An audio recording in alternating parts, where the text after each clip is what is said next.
The Digital Photography Cafe show is brought to you by Focus Pyramid, the autofocus lens calibration tool for your camera. Welcome to the Digital Photography Cafe show. Join host Trevor Current and Joseph Christina as they serve up the hottest photography news and commentary.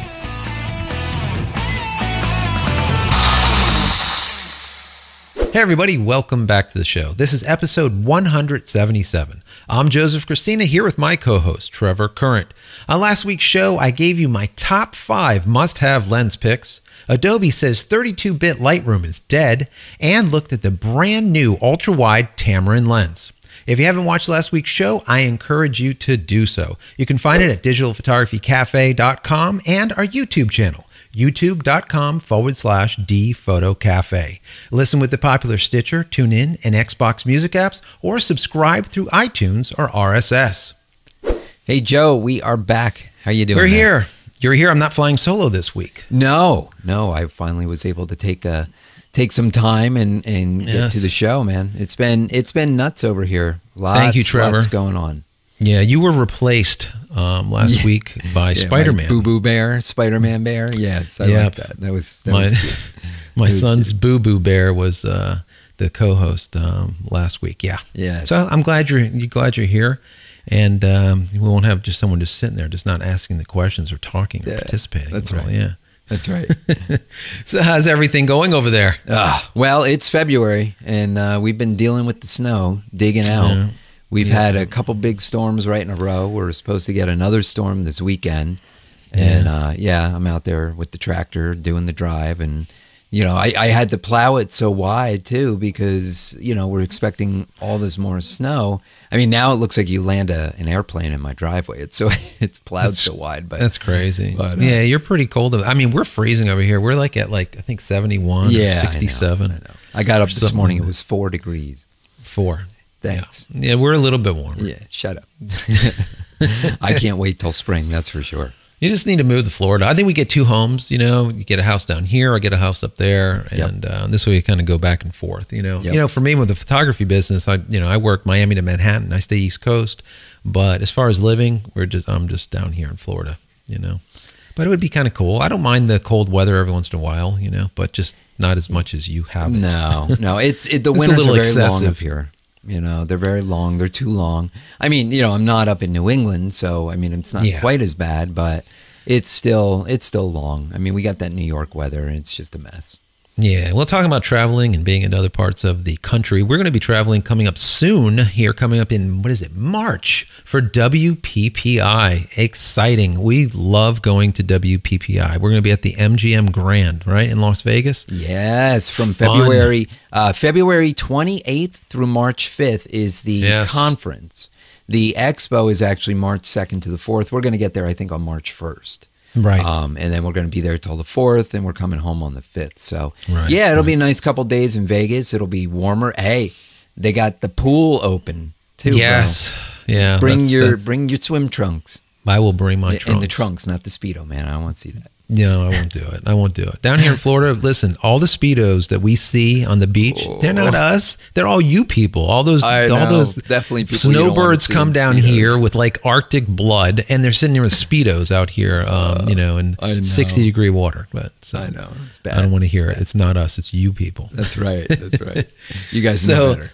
Yeah. So we're going to be there, like you said, for about 4 days, 5 days, something. So we'll be there for a bit. Yep. And we're going to be going to just about everything. We're obviously there as press, so we're going to be covering everything, the show floor and all the behind the scenes stuff. We're going to go to a bunch of events. We're going to go to a Launchpad event, the opening night party. They have like another big event, a pool party, a keynote, all kinds of stuff. Yeah, Joe McNally's doing the keynote, and it's an evening keynote. So it's not necessarily right during the middle of the day when you're trying to be, in classes or being on the show floor.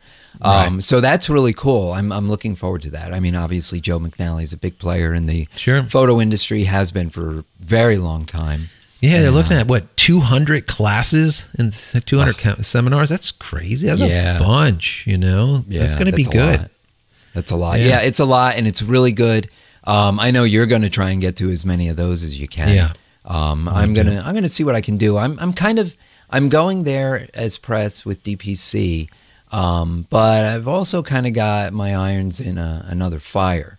And this is partly due to what I've been working on all these weeks when I've missed the show.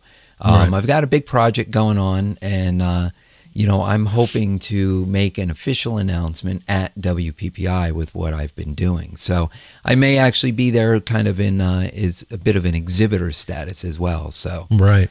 yeah, So it'd be kind of cool. big. That'd be nice. Well, hopefully all goes over well, at least. So, it looks like it's going to be a really good show. A lot of people will show up as usual, and MGM is always great. MGM is fantastic. great. That's a great hotel. I mean, I like it in New York. I like the Javits Center. I like that whole area, and I like everything around it. But Vegas is still Vegas. Yeah, right? it's Vegas. I mean, even if you're not a gambler, even if that's not your thing, because I'm not. I don't. I'm so tight with my money anyway. I mean, I don't spend it gambling, but the environment is just so much fun. It's just so much fun to be in the hotels and all the craziness and the restaurants. I mean, anything you can want, is at your fingertips. It's a lot of fun. So what we're going to need to do is we're going to need to meet up with everyone. Now, we have like 3 years of people watching us. So there's a lot of folks out there that we can meet up with. So if you're going to be at WPPI this year, for sure, we want to meet up with you. We're gonna see how we're going to do it, but we do have a phone number that you can call.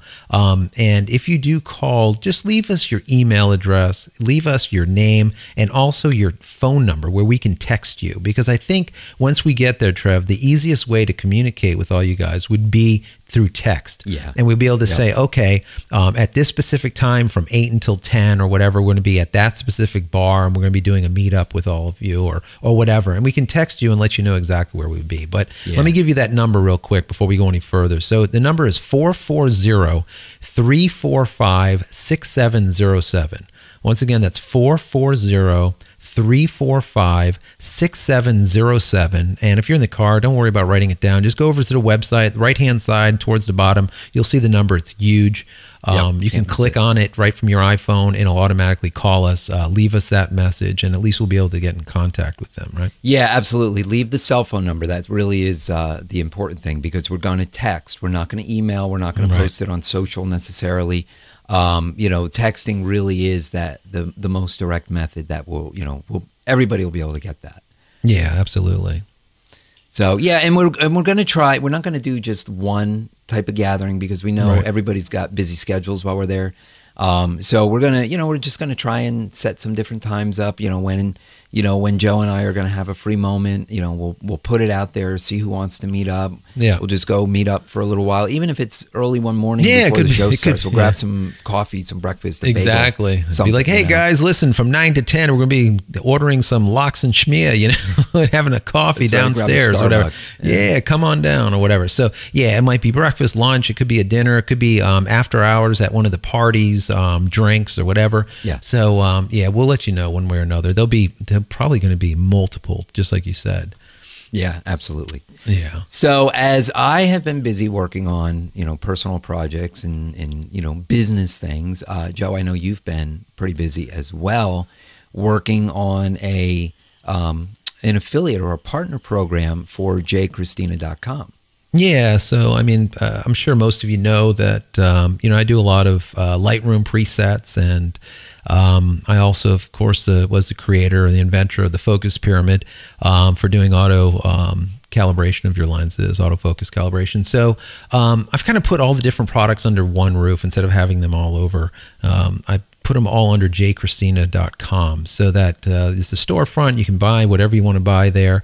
And yes, I'm creating this affiliate program. So there's been tens of thousands of people to buy products over the years. And a lot of them are always like, well, is there any way we can get involved? We like to, we just love this. This thing just works. Right. And it's just constantly positive feedback. So what I've done is I'm, just like you said, I'm creating like an affiliate program, but it's more like you said, a partner program. Because unlike unlike a lot that we see in the industry that are sitting at like very small percentage commission, Yep.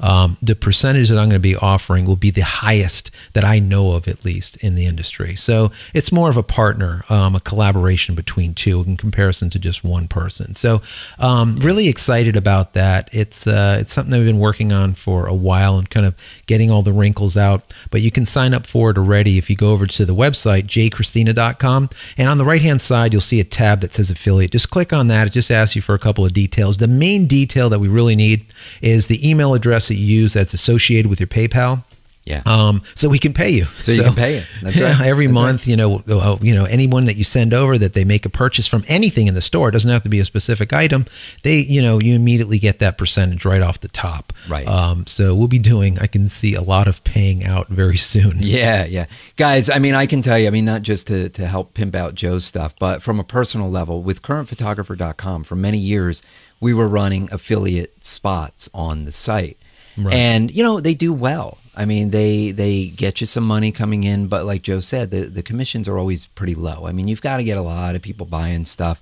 I know some of the big boys out there that are running affiliates, some of the big camera retailers and stuff, their percentage payouts are really low, like 4%. Right. One of the highest percentage payouts I've seen is around 10%.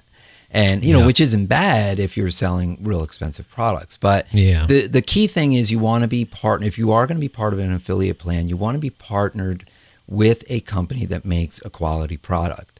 And I can say firsthand that Focus Pyramid absolutely is a quality product. It works. It's very reasonably priced in comparison to any competitors out there. And you've sold thousands of these things. I mean, so obviously the proof is in the pudding. I mean, there's a lot of people out there that have bought these things and they love them.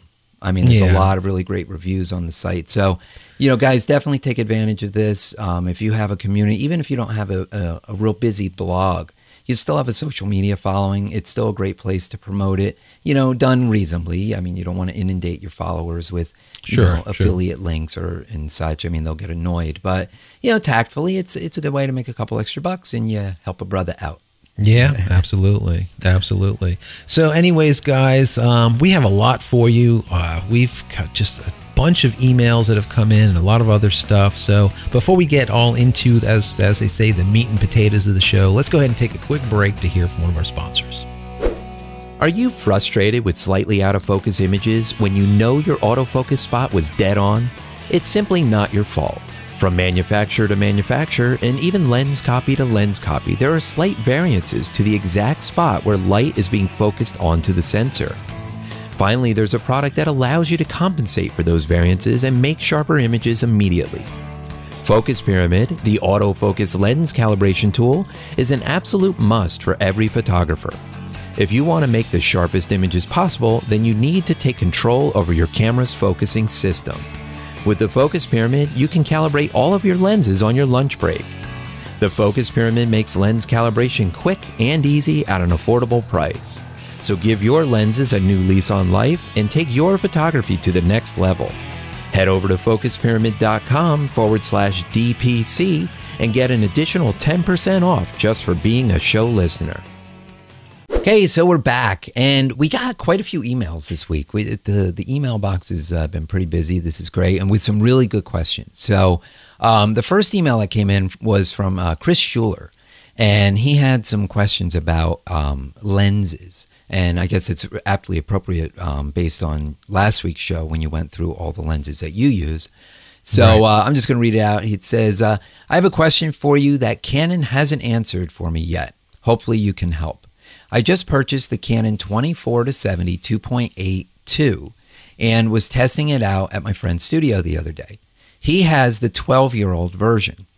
The CA was virtually non-existent, and the resolving power was far greater on my lens, which is all great news. One big problem, though.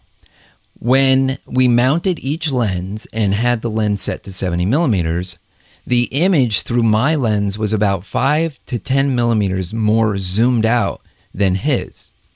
We used the same 5D Mark III body, and the tripod was locked and didn't move. The only information I could find was that the maximum magnification on the new lens is 0.21 times, and on the old one, it is 2.26 times. Does this mean that my lens isn't a true 24 to 70 millimeter? And sorry for the lengthy email, blah, blah, blah. But that's not lengthy. That's good. It's lots of great information. So, Chris, thank you for sending your question. And Joe, I mean, you're the lens guy. I mean, you actually have this lens. So, what's your thoughts about this? So I have the, once again, thanks, Chris. That's awesome. Very detailed. We appreciate all of these emails are just always fantastic from the community. But for the Canon 24 to 70, you have the version 2, which is be their quote unquote update to that quote unquote 12-year-old version 1. Right. In studio, I have a version 1. I've had it for many, many years. It's the workhorse. As I said last week, if I was to take any lens that I had to take with me anywhere, that 24 to 70 Canon L glass 2.8 would be the winner. That would be the winner. That gives you the widest range, really. Yeah, you have a great range. It's the most versatile lens, I think. Really, really nice. Once that thing is calibrated, it is rock solid, and it looks fantastic. So the issues here is what I notice is he's seeing that the CA is almost non-existent with the new one, which is chromatic aberration, if I'm sure most of you know, as well as the actual fidelity, let's say, what's produced is better with the new one, which is what we would expect. You're looking at 12-year-old architecture lens to a brand new one. I could see that the glass is going to be slightly different, or the placement or the design, the internals, to make things a little bit better between version 1 version 2. As far as the zoom and where it stands, you're absolutely right, Chris. You have a maximum zoom on your lens of, as you were saying, a 0.21, and the version 1 has 0.26. So yes, there will be a difference. If you put it on the exact same body, there's going to be a difference in the rate of zoom, how close you're going to be getting. The problem is that when you ask, is mine an actual 24 to 70, or is the first one the 24 to 70? Yeah. There's really no way to answer that. I really honestly don't know. And it really depends. And see, the thing is it comes back to what body you put it on, where if you put it on a crop sensor, it's going to be completely different. If you put it on another body, it might have a slightly different magnification by strapping onto a different body. There's a lot of factors that go into it, and that's why calibration is always so important to get things calibrated. Right. But as far as the zoom goes, I really don't know. Is the version 1 a true 70 millimeter at the top end, or is the version 2 a true 70 at the top end? I am really not sure. But the thing that I can tell you is, since you are noticing that any kind of chromatic stuff is not happening, you're getting better fidelity, you're getting a better resolve on those images. Obviously, the version 2 is slightly better than version 1.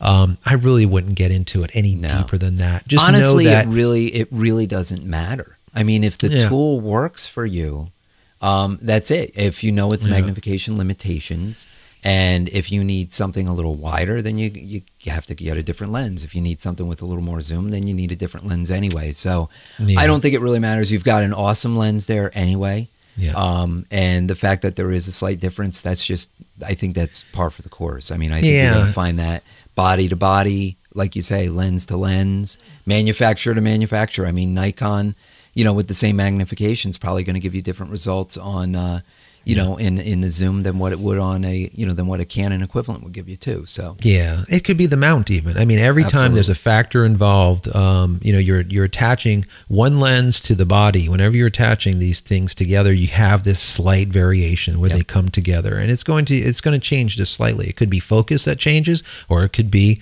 the actual what zoom are you getting out of it. So is yours actually sitting at 69.8, and or is the version 1 sitting at 70.2 or whatever? I really don't know, but just use it, love it, and I'm sure your friend there with the studio with the first version, the first release, is probably jealous of your new one anyways. Yeah. Although he's got a great tool as well, so nothing to be too jealous about. Yeah. So we got another email, and this is more of an inside baseball thing. This is more about how we produce the show, but we still thought it was relevant. I know we did a show a while back, kind of behind the scenes, where we talked about our recording equipment and stuff a little bit, and if you're listening to the show or watching us on YouTube, I mean, you've seen the video, you've heard the audio quality, obviously. So, his question was regarding the audio quality. This came in from Merrick, and he was asking what mic we use, because we do have this good audio quality. Yeah, no. So when we started almost 3 years ago, we made it a point that even though, you're in Jersey and I'm in Florida, we were going to try to remove as many variables as possible. So what we did is we purchased identical setups. So in my studio, I have the exact same gear as Trevor has in his studio. We're running on Electro Voice. What is it? RE20s. RE20s, right? Yep. And we're also using DBX compressor that it pumps it through, and it does all of its kind of nice little filtering. And then that goes into the computer. As far as cameras go, we just use a standard HD, just regular webcam. Yeah. So, believe it or not. Yeah, believe it or not. He had commented asking if we were recording with DSLRs.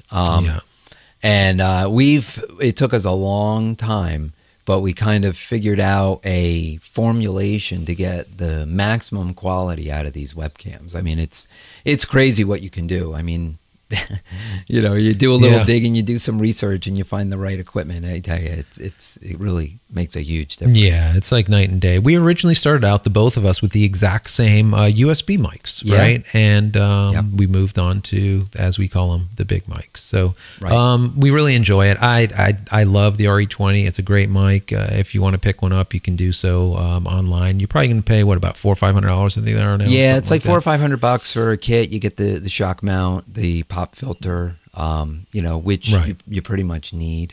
The XLR cable, you need all that stuff. So yeah, it's not cheap, but well worth the money. And Merrick, if you're looking to getting into running a podcast, definitely a great mic. Totally recommend it. Absolutely.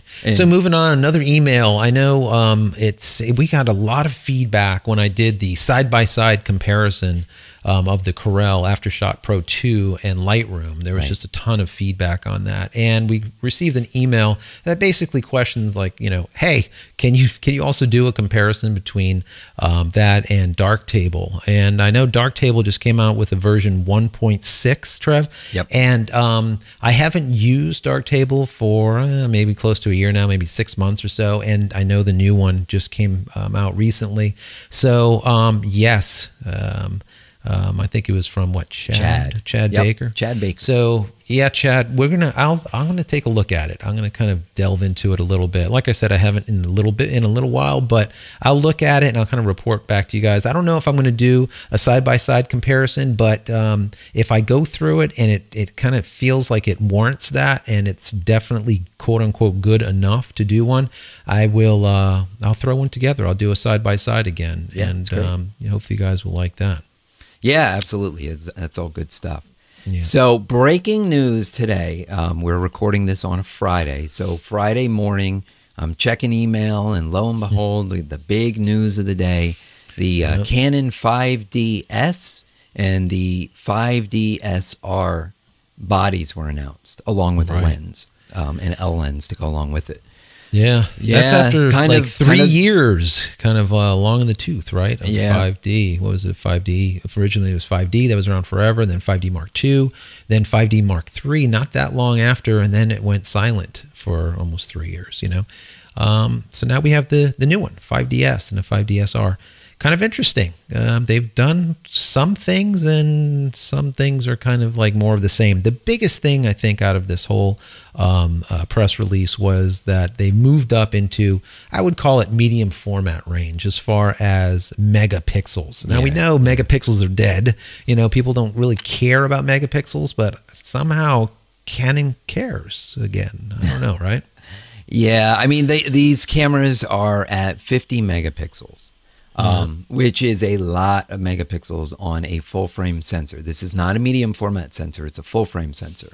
Right. As we know, full frame sensors are great. All right. The proof is going to be in the pudding. I mean, we're going to start seeing some samples coming out very shortly as soon as people get these in their hands. They're going to be doing side-by-side comparisons with the 5D Mark III and with the Nikons and everything else. And people are going to be pixel peeping to see whether these 50 megapixels are really a great quality. Is it worth the investment?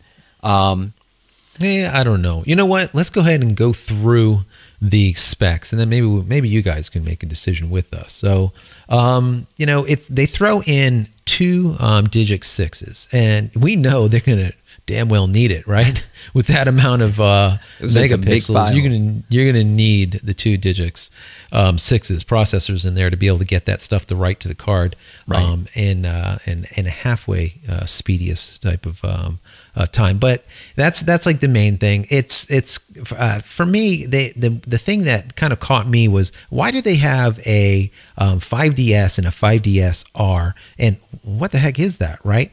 So the bottom line there is they have that low pass filter, and they have the ability for low pass filter cancellation. Right. Now, the one that allows you to cancel low pass, in other words, shut down the low pass filter, is the R version. Right. And if you guys know or don't know, I'm going to tell you, the low pass filter is important for getting the colors right, reducing noise, reducing a lot of like chromatic stuff that goes on, artifacts and this type of thing. But in so doing, you sacrifice some pixels, you sacrifice some clarity. So by having the ability to shut down the low pass filter, you can basically take full command of those 50 megapixels, almost 51 megapixels, and get the most that you can get out of that sensor. Right. Right. So, but Trev, why make two models for only that difference? I'm lost here. I don't get that. I don't know. I mean, it's got to be the price. I mean, they've got to be charging more for the R model. I haven't seen pricing on this. That wasn't really included in the press release. So I don't know. I mean, I don't know why do two models, because everything else is basically identical. Right. If you want to be able to turn this the low pass filter off, you have to be aware of the trade-offs, and you need to figure out the camera and the best situation to use or not use the low pass filter. Right. If it works for you, if you understand it and you understand the reasoning behind it and you can find a usage for it, well, then great. Then maybe it's worth it to you. But yeah, it's the equivalent of people shutting off all processing in a camera and taking that raw exactly how it's shot, and then going into Lightroom or whatever image processing you would like to use, and then doing all of your work after the fact. But understanding that raw image that has no processing, no in-camera processing done to it, when you look at it, it doesn't look all that great. You're going to have to kind of just massage it into goodness, so to speak. Whereas if you allow the camera to do it, it kind of does a little bit behind the scenes for you, mushes it up a little bit, gets rid of some of the noise, some of the moire, some of the color artifacts, and all the rest of the stuff that's going on. It does it for you. So yeah, you need to know your camera, you need to know the situation. If you shut off low pass, I'm going to tell you, you want a lot of light. You don't want any kind of dark anything. You really want to make it as best and as pristine of a lighting condition as possible to do so. But once again, you have just the greatest, the cleanest, sharpest pixels that are possible with that sensor, which is good. One thing that I do see, Trev, that is kind of neat, is that it gives you the ability to set it up so that you can either shoot normal, which would be full frame, how it would normally shoot, like 1.0, or you can go to 1.3, and that would be at 30 megapixels, or at 1.6x. And that will actually shoot a 20 megapixel, which is kind of neat, because that's the equivalent of me taking that full frame lens and now sticking it onto like a 7D or something, some kind of crop body that's shooting at a 1.6 factor, and be able to get that close-up shot with the exact same lens just by simply setting it up differently, which is kind of interesting. Are you changing anything? Not really. You're just getting a specific... You're just cropping the pixels. Exactly. That's the thing. When you go to this 1.3 or this 1.6, you're actually cropping the image. So basically, you're zooming in on the image and you're getting less pixels. Right. So, I mean, yeah, so the advantage of that would be if you need a little bit of extra distance and you want to do it in body as opposed to cropping in post. I guess the real big advantage is the file size savings. Exactly. If you're able to a 30 megapixel file is going to be a heck of a lot smaller than a 50 megapixel file. Right. And so, a 20. If you're also. limited with cards, that might be something you want to do. If you're doing a lot of, a wedding and you're shooting 1,000 images, that will definitely come into play. I mean, yeah, my suggestion on this one is we've always had the ability to shoot like RAW, or we can shoot in like SRAW, which is like a smaller version of RAW. This also gives you the ability to do that. So you can shoot an SRAW or you can shoot an MRAW. And for example, SRAW would give you a 12.4 megapixels, whereas an MRAW will give you 28 megapixels instead of that 50. So for me, I like doing that. If you don't need all those megapixels, shoot it in either an MRAW or an SRAW. You still get the RAW file, so you have all that data to be able to do manipulations after the fact in post in your digital darkroom, but those files are a lot smaller. But the thing is, Trev, cards are so cheap now. Data is just, you can just store just a ton of data. You can get terabytes and terabytes for like next to nothing, under $100. There's really no reason, because I tell you what, the one time something huge happens and you take that photo and now you look down and you're like, oh my God, I just shot that at 12 megapixels when I have 50 available to me. I'm an idiot. So for me, don't be the idiot. Just shoot it at maximum. And then later on, do your 1-star, 2 stars, delete the stuff that you don't need, and then keep really high resolution of everything that you want. In comparison to shooting smaller, that was great in the days when cards were really expensive. And you're doing this all-day wedding, and you're shooting 3,000 photos, but you only have X number of gigs cards. I could see doing that. But for today, I don't see the reason for doing it. Well, and as far as the cards go too, this has a compact flash slot and an SD slot. Right. So that's interesting that they're combining both and the two different formats. Right. So with that, you do have quite a bit of storage space available to you, which you need at 50 megapixels. I guess I come back to, we'll talk, I guess we can talk more about this later or not, but, I come back to 50 megapixels. They're giving you these options to basically lower the resolution to a 30 megapixel image or a 20 megapixel image, or the different RAW formats at 28 megapixel or 12.4 megapixel. If that option is available to you, then, and you plan on using it regularly, then why do you need this 50 megapixels right from the start?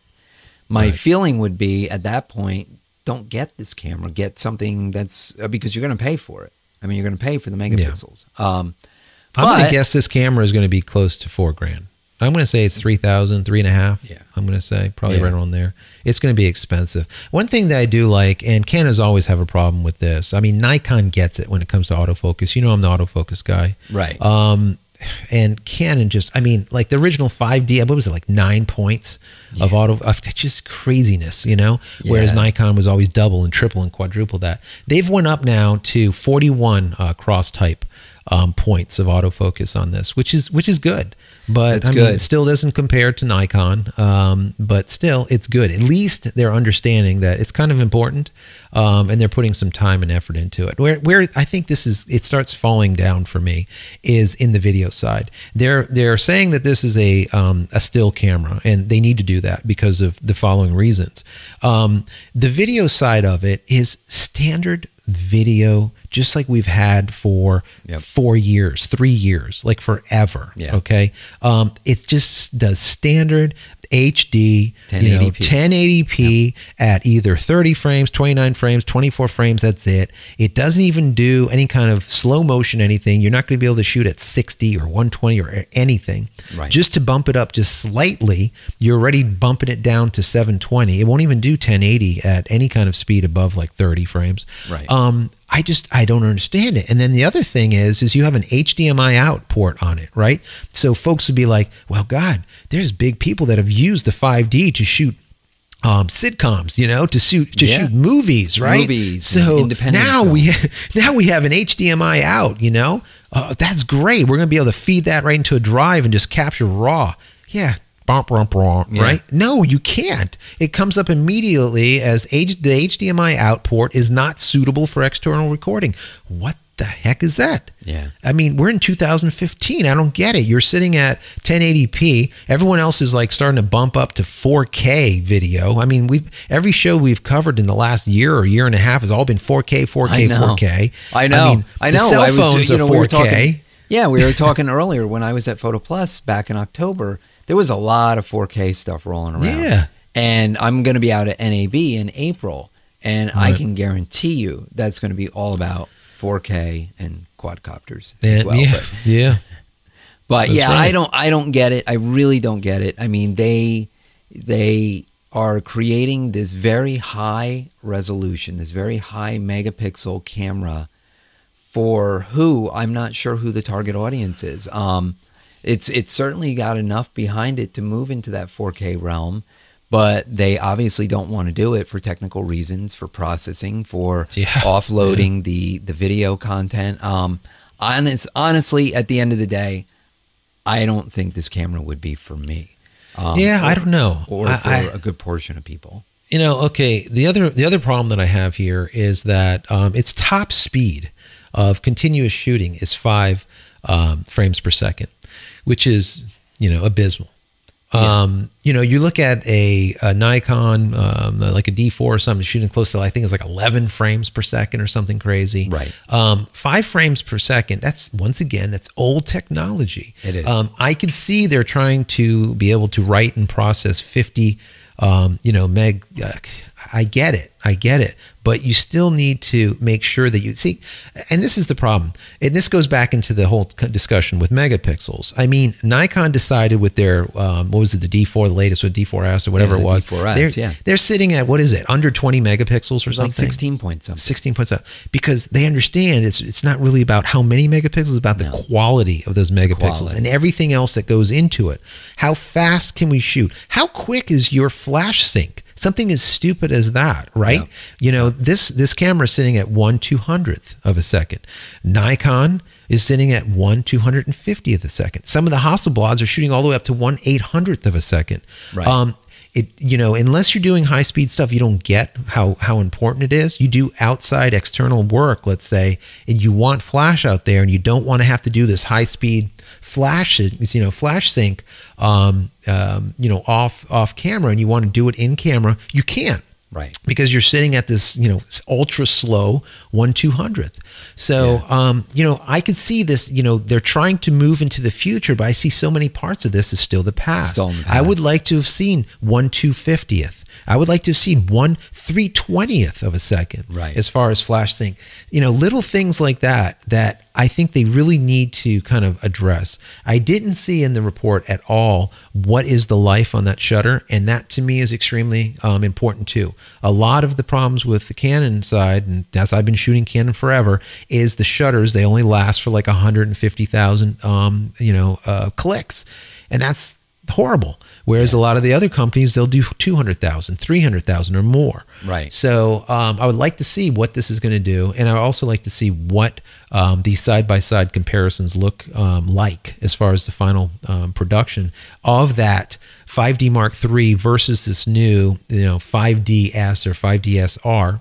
Right. Maybe in comparison to a Hassi, let's say a Hassi 50, maybe like an H4 D50, maybe not the 60 because we're not there, but a 50 megapixel, and take a look to see what they look like. Because I can tell you one thing, one of those photo shoots that we did together when we did a fashion shoot down in Miami Beach, right. I shot that whole thing with a 5D Mark II, and I shot it with a Hassi, what was it, an H4 D40, I believe. It was a 40 megapixel. At that time was the creme de la creme, like $40,000 worth of equipment or more. You take a look at the pictures, even though it was close to the same megapixels or relatively, there is no comparison to that medium format digital capture to that full frame capture. Not even on this, it's not even close. You can't even hold a candle to it. No. So I'm interested to see what they do with this. Looking at this, they add these extra autofocus cross points. Yeah, which is great. Yeah. Now that would lead you to believe that they're gearing it more towards wildlife photography, sports photography, action that's moving where you need these extra auto sensors. Right. But your burst rates are 5 frames per second. Yeah. I mean, you need to be able to bang them out. If you're standing along the sidelines and you got some guy flying through the air making a catch, you need to be able to bang out enough of these things. Or if you're out in the wilderness, you're trying to catch a bird flying. I mean, you've got to get just the right shot. And, you know, we're not the spray and pray type of people anyway, but you know, in those types of instances, you really do need to motor. You know, to capture the right movement. Exactly. No, I agree with you 110%, Trev. Absolutely. You know, 5 frames is just definitely not enough. And I wanted to see in the press release something that said that, okay, it's 5 frames if you're sitting at 50, but if you shoot, let's say, M-RAW, if you shoot S-RAW, and we're only capturing, you know, 12 meg, or we're capturing 28 meg, we're going to be able to motor up to 10, or we're going to motor up to 8 or whatever. And then know that those fast action shooters out there will be able to say, you know what, I'm going to sacrifice a little bit of megapixels, but I need to motor through 10 frames per second or something like that. But I didn't see any of that. I just saw 5 frames right across the board, didn't matter what. So, you know, I guess, we'll see. But this I mean, is just the announcement. Right now, I mean, hopefully we'll be pleasantly surprised. I mean, I want to be pleasantly surprised from all the manufacturers. I mean, I don't want to be the naysayer type of guy. I don't want to be the disgruntled camera owner or whatever, and I don't want to be a fanboy either. I mean, you know, God, Apple is perfect, for instance. I mean, Joe and I have always been big fanboys of Apple, and lately it's just, you know, we tear them up whenever we need to. So you know, and I don't want to be like that with these different companies. I mean, I want to love all of their stuff. I really do. I'm just not feeling it with this one right now. I mean, this is just the announcement. Maybe there will be more specs released. Maybe we'll be pleasantly surprised. I'm hoping, you know, I guess it'll be a wait and see. You know, we'll let DP Review will get a hold of it, and they'll start doing their barrage of tests on it and tear it down. You know, we'll see. I mean, they're thinking about, you can either buy it as a body, or they're going to roll it out with a, which is really strange, an 11 to 24 millimeter lens is what I understand, and it's an f4. As a kit lens, I guess it's not too bad. It's an f4. It's not a meandering f-stop, which you know how much I hate, guys. You know, there's so many of those where you're like 3.5 up to like 5.6, and it's just wandering around. You don't know what the heck you're getting. Never buy a lens that has a meandering stop. Either buy 4, you know, an f4 or a 2.8 or less. And make sure that it's consistent, so you have consistency in every shot. You know exactly what you're going to get before you pull the trigger. You don't zoom in and get f4 and zoom out and end up getting, you know, f 3.5 or whatever, or something else. So, but anyways, I just think it's kind of odd that they would add this specific lens into this kit, this ultra wide 11 millimeter to 24 zoom. It just seems odd. That's just not normal. So I don't know. We'll see. You know, who knows? Maybe there's like we said. Well, we'll see once it actually you know, gets over to DP, and we get to actually see exactly what's going on with it. So as of right now, I would say caution. You know, I put up the little yellow flag and say, well, the way I look at it, guys, and you know, I've talked about this before, and I just want to tell you one more time. It really doesn't matter on what camera you use. It's the lenses that you buy. The lenses are for a lifetime.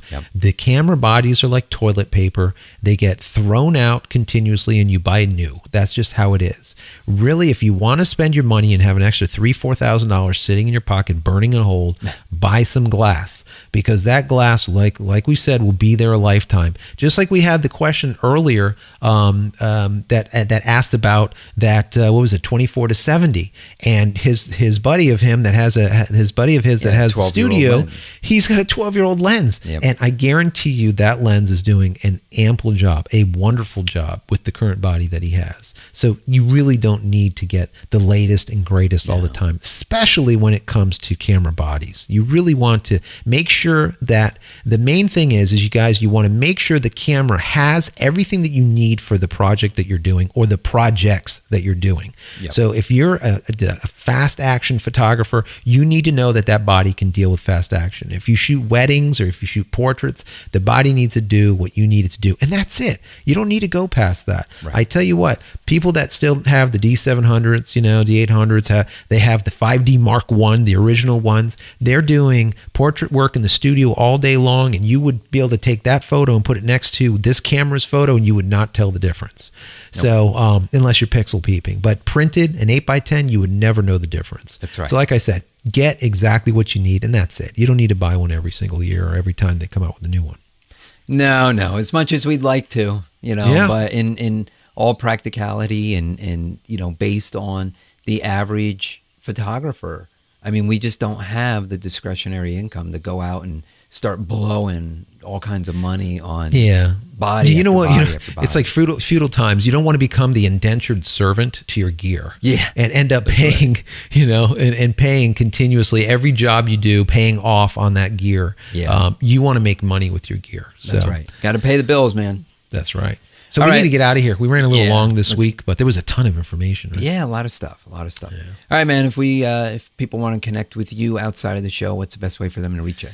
You can find me on Twitter, of course. That's like one of my favorite places to be, and that's at Joseph Christina, and that's Christina without an H. Yes, and you can connect with me on Twitter. It's at Trevor Current. That's right, everyone. We are out of here for yet another week. You can get all the show notes from this episode by visiting digitalphotographycafe.com/177. And don't forget to subscribe to our YouTube channel, youtube.com/dphotocafe. And we will see you next week. You've been watching the Digital Photography Cafe show with Trevor Current and Joseph Christina. Subscribe to our YouTube channel with any compatible device by visiting youtube.com/dphotocafe.